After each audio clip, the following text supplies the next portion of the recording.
له افغان شخصیتونو سره تماس کمیسیون تیر جمهوریت نظام د 100 تنو کارکوونکو ته د مسنونیت کارتونه وویشل. ننګرهار ولایتي شورا پخوانی رئیس عبدالقهار قدیر همدارنګه د کورنیو چارو وزارت سرحدي پولیسو ریاست پخوانی مرسل رحمت الله عیار هم په دغه کسانو کې شامل وو چې په وروستیو کې د اسلامي امارت اړوند له شخصیتونو سره تماس کمیسیون په هڅونې سره هیواد ته راستنه شوي دي.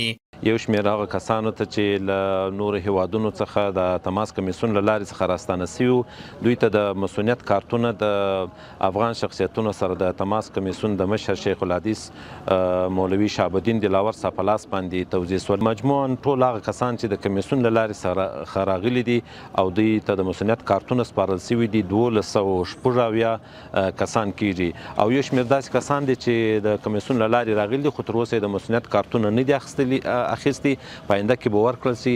ټول تعداد 1416 تنو ته رسیږي چې د تماس کمیسیون له لارې څخه هیواد ته راستانه سوي دي. مونږ باید لاس یو کړو، خپل نظام تقویه کړو او کار ورته وکړو. هغه دوستان چې په بهرني هیوادونو کې سرمایه گذاري کوي باید خپل وطن کې سرمایه گذاری وکړي، باید خپل وطن مخکې ویسي. خداوند بزرگ را شکرگزار هستیم که امروز در زیر سقف با جمع هموطنان و دوستان خود یک جای گرد هم آمدیم و در یک فضای امن و اخوت و برادری زندگی میکنیم.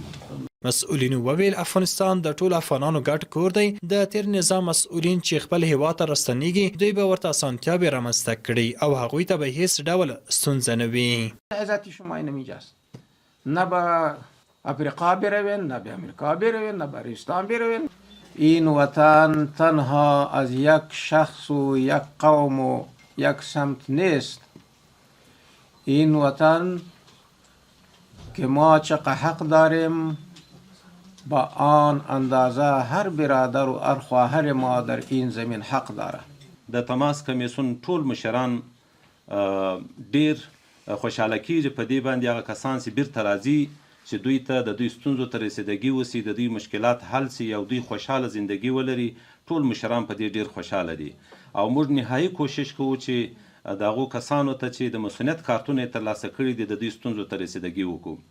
له افغان شخصیتونو سره تماس کمیسیون مسئولین وایي چې تر دې مهاله یې 1280 کسانو ته د مسنونیت کارتونه ویشلي او په وروستیو کې 80 کسان چې په تیر جمهوریت دولت کې دندې لرلې هیواد ته راستنه شوي دي چې هغوی ته به هم د مسنونیت کارتونه وویشل شي.